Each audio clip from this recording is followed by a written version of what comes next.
எளிமையின் அடையாளம், தியாகத்தின் சிகரம். இந்திய கம்யூனிஸ்ட் கட்சியின் மூத்த தலைவர் மற்றும் சுதந்திர போராட்ட வீரர் தோழர் நல்லக்கண் அவர்கள்.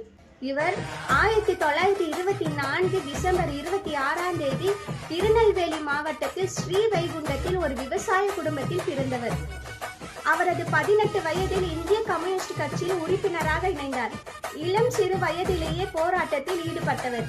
வெள்ளையனே வெளியேறு இயக்கத்தில் மாணவர்களை திரட்டி போராட்டம் நடத்தியவர். நெல்லை சதி வழக்கில் தோழர் நல்லக்கண் அவர்கள் கைது செய்யப்பட்டார். போலீஸ்காரர்கள் பல சித்திரவதை செய்தும் சுருட்டால் அவர் மீசையை பொசுக்கியும் சக தோழர்களை அவர் காட்டிக் கொடுக்கவில்லை. இந்த வழக்கில் அவர் 7 ஆண்டுகள் சிறையில் இருந்தார்.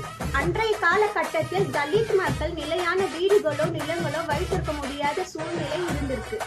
நிலையான வீடுகள் இல்லாததால் தலித் மக்களை குடிகள் என்று அழைப்பார்கள். இதற்கு எதிராக தலித் மக்களை திரட்டி போராட்டம் நடத்தி அவர்கள் குடியிருப்பதற்கு மனை உரிமையை பெற்று தந்தார் தோழர் நல்லக்கண். சொந்த வாழ்க்கை, அவருடைய குடும்பம், அவருடைய மனைவி ரஞ்சித்தம்மா அவர்களின் ஆசிரியர் பணியில் கிடைத்த வருமானத்தை நம்பியே நடந்தது. பொது வாழ்வில் இருந்தும் எந்தவிதமான தனிப்பட்ட சொத்துக்களையும் அவர் சேர்க்கவில்லை.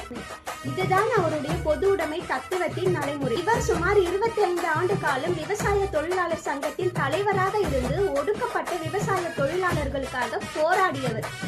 தாமிரபரணி ஆற்றில் மண் அள்ளுவதை எதிர்த்து சென்னை உயர்நீதிமன்றத்தில் தானே ஆஜராகி வாதாடி 5 வருடம் மண் அள்ளுவது தடுக்கப்பட்டது. 13 ஆண்டுகள் இந்திய கம்யூனிஸ்ட் கட்சியின் தமிழ் மாநில செயலாளராகவும் பணியாற்றினார். 2007ஆம் ஆண்டில் தமிழக அரசு அம்பேத்கர் விருது வழங்கியது. 1 லட்சம் பணமும் வழங்கியது.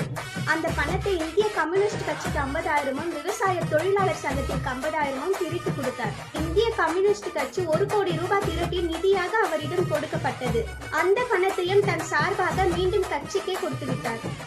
தோழர் நல்லக்கண் அவர்கள் சாதி கட்டமைப்பை உடைப்பதும் சுரண்டல்கள் இல்லாத சமுதாயத்தை உருவாக்குவதும் தான் தன் லட்சியமாக இருந்துள்ளார்.